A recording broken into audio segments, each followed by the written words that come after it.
समय को कोमात्सु एक लड़के की कहानी सुनाते हैं। कोमात्सु अपने गांव में बच्चों के साथ खेल रहा है, जहां हंसने खेलने की आवाज गूंज रही है। कोमात्सु नदी के किनारे बैठा है, सपनों में खोया हुआ है और रंग बिरंगे मछलियों को तैरते हुए देख रहा है। कोमात्सु एक बूढ़े बुद्धिमान आदमी से मिलता है, जो पीपल के वृक्ष के नीचे बैठा है। साहस और रोमांच की कहानियां साझा कर रहा है। कोमात्सु ध्यान से बूढ़े आदमी की कहानियां सुनता है। उसकी आंखें रोमांचक कल्पनाओं से भरी हुई हैं। कोमात्सु नई संकल्प के साथ खड़ा होता है, अपनी खुद की यात्रा पर निकलने के लिए तैयार है। कोमात्सु घने जंगल में चढ़ाई कर रहा है। चारों ओर ऊंचे पेड़ और जीव जंतु हैं, जो उसकी यात्रा की उत्तेजना को बढ़ा रहे हैं। कोमात्सु एक छिपे हुए जलप्रपात को खोजता है, जहां साफ पानी चट्टानों से गिर रहा है और धुंध में इंद्रधनुष बना रहा है। कोमात्सु जलप्रपात के पास एक चट्टान पर बैठा है, अपनी यात्रा पर विचार करते हुए, जहां का पानी उसे सुकून दे रहा है। कोमात्सु एक जादुई जीव को देखता है, जो पेड़ों के पीछे से झांक रहा है। उसकी चमकदार स्केल्स धूप में विभिन्न रंगों में चमक रही हैं। कोमात्सु जादुई जीव को बेहतर तरीके से देखने के लिए झुकता है। उसके चेहरे पर आश्चर्य की भावना फैली हुई है। जादुई जीव कोमात्सु के चारों ओर खेलता है। पत्तियां हवा में तैर रही हैं, जैसे कि वह उसे अपने साथ नृत्य करने के लिए आमंत्रित कर रहा है। कोमात्सु और जादुई जीव एक साथ हंसते हैं। पेड़ों की शाखाओं के बीच से आती धूप में एक अटूट रिश्ता बनाते हैं। कोमात्सु और जादुई जीव जंगल में एक चमकती आग के पास कहानियां साझा कर रहे हैं। जैसे ही आकाश में तारे चमकने लगते हैं, एक जादुई रात का दृश्य, जिसमें कोमात्सु और जीव आग के चारों ओर नृत्य कर रहे हैं। लपटें जमीन पर खेलती हुई छायाएं डाल रही हैं।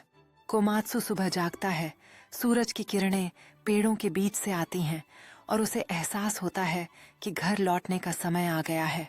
कोमात्सु जंगल के किनारे पर खड़ा है, एक हर्षित मुस्कान के साथ पीछे मुड़कर जादुई जीव को अलविदा कहता है। कोमात्सु अपनी साहसिक यात्रा से एक छोटे उपहार को लेकर चल रहा है, जो उसके और जादुई जीव के बीच की दोस्ती का प्रतीक है। कोमात्सु घर पहुंचता है, जहां उसका परिवार गर्मजोशी से उसका स्वागत करता है। उसकी जेब में चमकता हुआ पत्थर चमक रहा है। कोमात्सु अपने छोटे भाई को चमकते हुए पत्थर का प्रदर्शन करता है। उसकी आंखें उत्साह से भरी हुई हैं, जैसे वे अपनी खुद की साहसिकताओं की कल्पना कर रहे हैं। कोमात्सु रात के समय अपने बिस्तर पर लेटा हुआ है। खिड़की से तारे देखते हुए उसके चेहरे पर मुस्कान है, जैसे वह भविष्य की साहसिकताओं के सपने देख रहा है। कोमात्सु दृढ़ निश्चय के साथ झांकता है, बगल में चमकते हुए पत्थर के साथ, जो उसे एक नई साहसिकता के लिए प्रेरित कर रहा है। कोमात्सु अपने घर से बाहर कदम रखता है। सूरज की रोशनी उसके रास्ते को प्रकाशित कर रही है, जैसे वह जंगल में अपनी नई यात्रा पर निकल रहा है। कोमात्सु जंगल में प्रवेश करता है। चारों ओर ऊंचे पेड़ और प्रकृति की आवाजें हैं। उसका दिल उत्साह से धड़क रहा है। कोमात्सु एक छिपे हुए खुले स्थान को खोजता है, जहां रंग बिरंगे फूल और चमकते नाले हैं। उसकी आंखें आश्चर्य से भरी हुई हैं, जैसे वह इस जादुई स्थान में प्रवेश करता है। कोमात्सु एक चमकते नाले के पास घुटने टेकता है। धीरे धीरे पानी को छूता है, जैसे यह उसके उंगलियों से बहता है। चारों ओर की सुंदरता से मंत्रमुग्ध हो जाता है। कोमात्सु पास में खिल रहे एक दुर्लभ फूल को देखता है, जिसके पंखुड़ियों पर अलौकिक चमक है। उसकी ध्यान आकर्षित करती है। कोमात्सु सावधानी पूर्वक दुर्लभ फूल को तोड़ता है। उसके चेहरे पर दृढ़ता की झलक है, क्योंकि वह जानता है कि यह उसकी साहसिकता में महत्वपूर्ण है।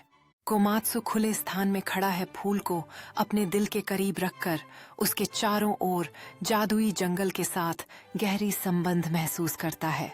कोमात्सु आसमान की ओर देखता है, जैसे कि जुगनू उसके चारों ओर नृत्य करना शुरू करते हैं, जो सांझ में रोशनी का मंत्र मुग्ध कर देने वाला दृश्य बनाते हैं। कोमात्सु अपनी आंखें बंद करता है, उस क्षण का आनंद लेते हुए, जैसे कि जुगनू उसके चारों ओर घूमते हैं, एक जादुई माहौल बनाते हैं जो लगभग सपना जैसा है। कोमात्सु धीरे धीरे अपनी आंखें खोलता है। उसके चेहरे पर मुस्कान फैलती है, जैसे वह जुगनू और चारों ओर के जंगल की सुंदरता को देखता है। कोमात्सु शांति और अपनापन की भावना महसूस करता है। जादुई जंगल और इसके आकर्षक जीवों की सुंदरता में घिरा हुआ। कोमात्सु चारों ओर देखता है, ध्यान से विभिन्न जादुई जीवों को देखता है जो खुली जगह में उसके साथ शामिल हुए हैं, प्रत्येक अपनी अनोखी आकर्षण बिखेरते हुए।